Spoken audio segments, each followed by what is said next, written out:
Nearly have the carbon fiber gantry ready to go. I haven't tightened the bolts for this section because I need to get the gantry in the printer, and then there's a little bit of adjustment. These can be moved left and right just a hair on each side, so they're loose. And then these are just kind of loose, just the way it's built. The Y rails, I don't have them.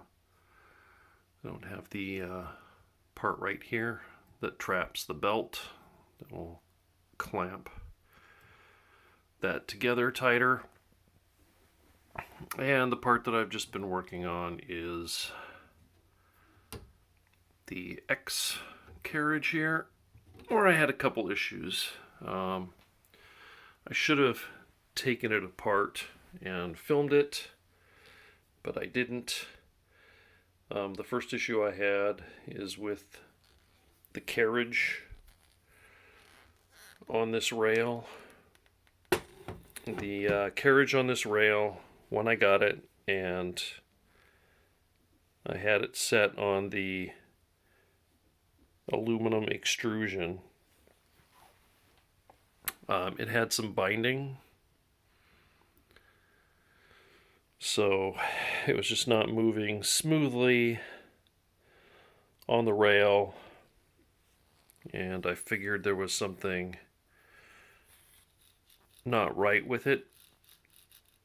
So I ended up taking the carriage off of the rail,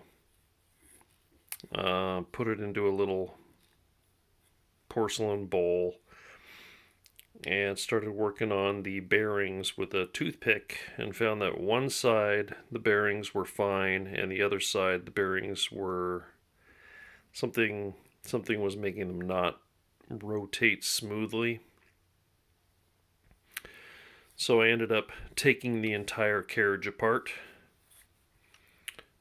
Each side is the same. There's 2 screws, and then this end cap is actually a piece of metal with like a rubber coating on it. So that comes off, and then this black one, this is a plastic piece. It's 2 pieces, and it contains the molded plastic part where the bearings come up one side and then they make a U-turn and go back the other side up against the rail. So that U-turn, excuse me, that U-turn is all inside the plastic on both sides here. And then the other one is the same way. So the bearings ride on that indentation there in the rail, and then they go up into here, make a U-turn, and come down through a plastic tube that sits inside the hollow area inside the carriage, the metal carriage, and then they do another U-turn, and then they come back out to the rail. So I took everything apart, and the only thing I found is one of the plastic tubes, and I didn't keep track of which side was which. I just took everything apart and had it all in the bottom of the bowl, and then took all the parts individually looking for anything odd. So I'm just assuming this is what fixed it, is the plastic tube that went through one side had a little bit of extra plastic on the outside of the plastic tube, which I think was pushing the tube in a direction where when the bearings came out, they were bumping up against the transition from the plastic tube and this plastic part with the U-turn. That's all I can figure, because that's the only thing that I did, is I shaved off that little bit of extra plastic, and then I reassembled everything, and now it's smooth, both sides of the bearings.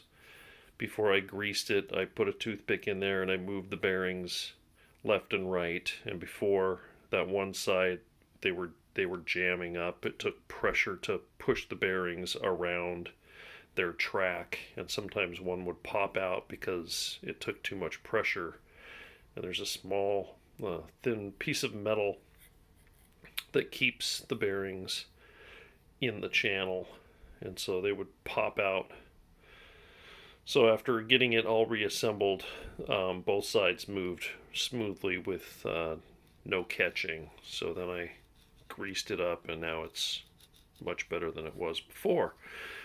So that was one problem, and I that must have been a manufacturing error, because again, taking everything apart and shaving off a little bit of extra plastic on that one piece, putting it back together, now it works. So the next part is the carbon fiber kit. So this part was part of the LDO Voron kit that I got from Matter Hackers that uses the LDO parts. So that was part of that. This carbon fiber, the next two issues, were this carbon fiber gantry piece here. And it's probably, I'm not going to be able to make it visible to the camera, I'm guessing. But the problem is that the black part with the Voron logo in the middle there, that is an aluminum block. And then you've got, you can see the toothed bearing is on a red tube, metal tube, and then the ball bearings for the guide path for the belt is on a black metal tube, and then there's another black metal tube as a spacer. So there's three metal tubes with three bolts with those red kind of pyramid type shaped, cone type shaped washers on top that hold the pieces together of the carbon fiber. The problem is, if I can get my finger up here, when attaching this piece and this piece to this block is wider than the opening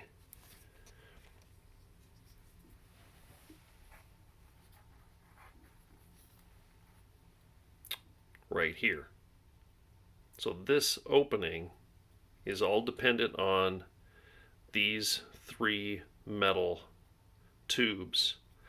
They actually recess into the carbon fiber. The carbon fiber, they're not sitting flush on this surface of the carbon fiber.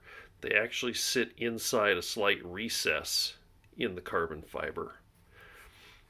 And so what happens is, for some reason, I think the aluminum blocks are slightly too wide.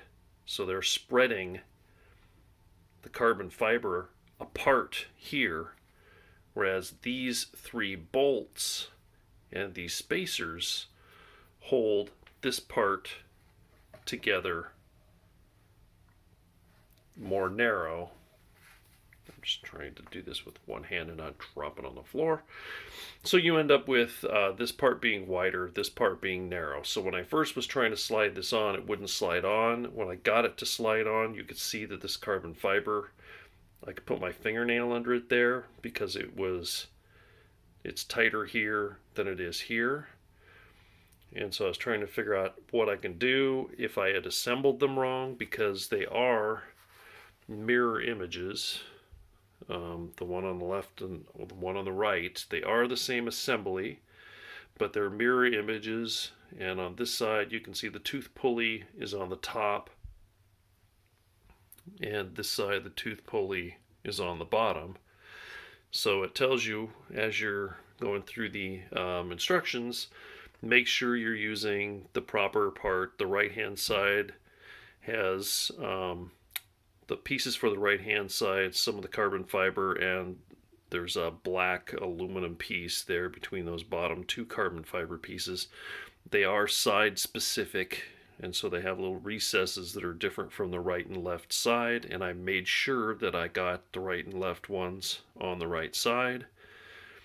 Also, the red tube there that pulley is on has a longer length half, so it's not even where that bump is in the middle.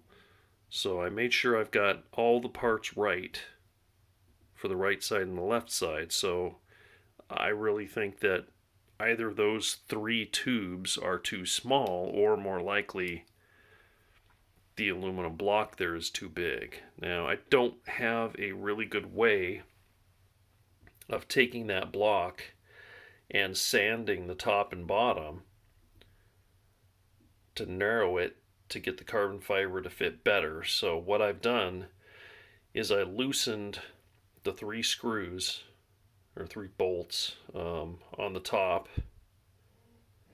the M3 bolts, and then I tightened the M5 bolts. So I tightened those 2 on the top and the 1 on the bottom that are M5, and then I retightened those 3 bolts on the right hand side. So what it ends up with is it's clamped securely to the aluminum bracket, and it's now clamped securely to those 3 metal tubes.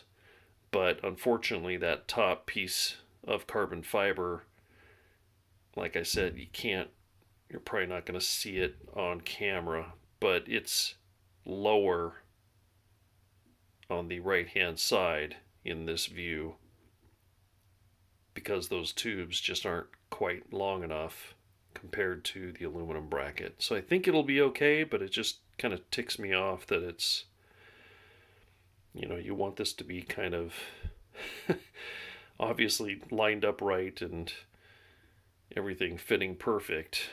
So that was an issue.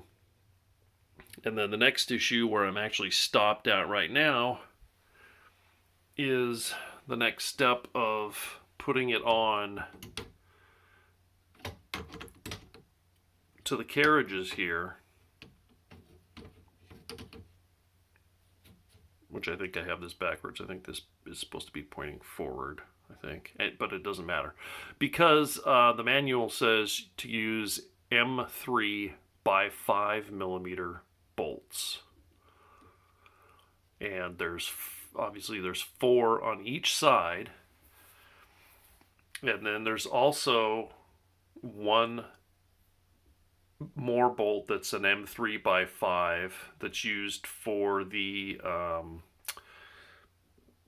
wire guide, the tube that has it's an umbilical type wire guide instead of the chain guide that comes stock with the kit, the LDO kit.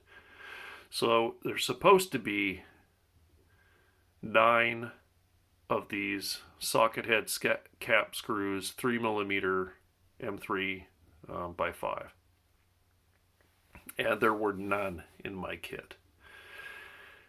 And I can't remember if I made a video or not, but when attaching the Y rails to the brackets, it calls for M3 by 6 millimeter,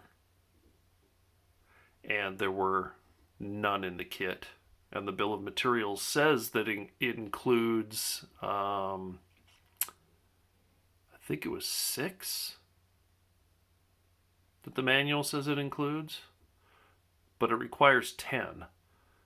And if you look at the manual where it shows these going in, they are in a color that means it's included with the kit, because some of the parts aren't included in the kit, and those are colored differently in the manual than the parts that are included. So for whatever reason, this piece here, there's an M3 nut that goes on the other end, and it slides into this metal bracket, and the nuts are not included. So for some reason, they don't include 4, actually it's a total of 6 M3 nuts, because you need 2 for each rail. So there's 2 for this Y rail, 2 for the other Y rail, and 2 for the X rail. They don't include those, which that's fine. I have tons of M3 nuts.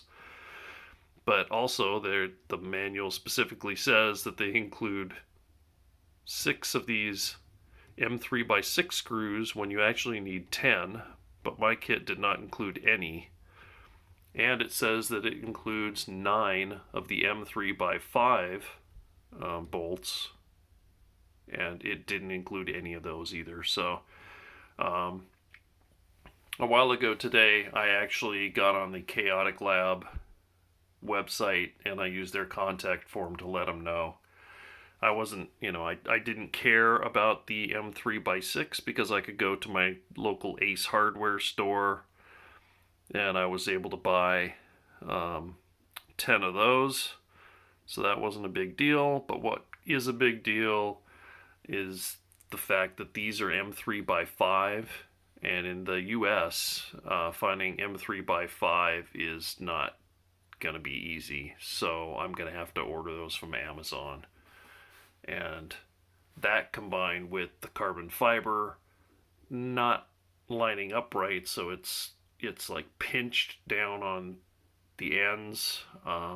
That was enough. Those 3 things together that I got on the Chaotic Lab website and I sent them a message through their contact page saying, okay, I got this kit and yeah, I'm missing these bolts and your bill of materials says they should be there, plus your bill of materials for these M3x6 says that you include some, but the page that shows how you install them shows you need more than your packing list says is included. And also the fact that it appears as though these brackets are a little bit too thick, the aluminum brackets that connect to the tube and then these connect to. So just to let them know and see what they say. I don't know that this carbon fiber kit has been out for all that long. When I ordered it, I think I ordered it from Fabrico.com, and I think they had like 4 in stock at that time. And I just checked today, and they don't have any more in stock. So I don't know. Maybe this was a early revision, and they've changed some things since I got it, or something. I don't know. But I thought I'd give them the benefit of a doubt and say, okay, guys, this is what I found. And we'll see what they say. Ironically, I just ordered a couple days ago the Chaotic Lab Voron tap. It's a CNC version of the Z height sensor that goes onto this rail, and it's where the stealth burner tool head goes. And it basically uses the actual nozzle to sense where the bed is. So it doesn't matter what kind of bed you have, or if you change your bed, it goes down and it actually touches the bed, and the unit raises up when it hits the bed, and there's an optical sensor that gets triggered, so the printer knows where the bed is by using that actual touch of the bed. And I ordered that directly from Chaotic Labs just a few days ago. So if they get back to me and said, oh, we'll send some screws out to you, some bolts out to you, I'm not sure how long that's going to take, but I did just have them send me shipping notice on my Voron tap. So I guess I should have emailed them sooner, but I just today got to this point where I put these on because all day, well, not all day yesterday, but I spent a bunch of time yesterday taking this entire carriage apart, like I said, and figuring out what was wrong with it, why it wasn't moving smoothly, and fixed that. So just another update with the kind of problems that happen when you're building projects like this. this makes it look really bad, but to get the gantry off, I had to take all the belts off. So these are 4 Z belts and 2 thinner, they call the AB belts that go in the gantry, all just kind of laying there along with my stealth burner tool head, which is assembled apart from the wiring. Underneath this, see there's a PCB, so wires from here will go into that PCB, and then for the PCB they'll go down to the electronics underneath the printer whenever I get to that point. But that's it's an update where I'm at now. Kind of stopped until I decide whether to just go ahead and buy some bolts from Amazon or see what Chaotic Lab says.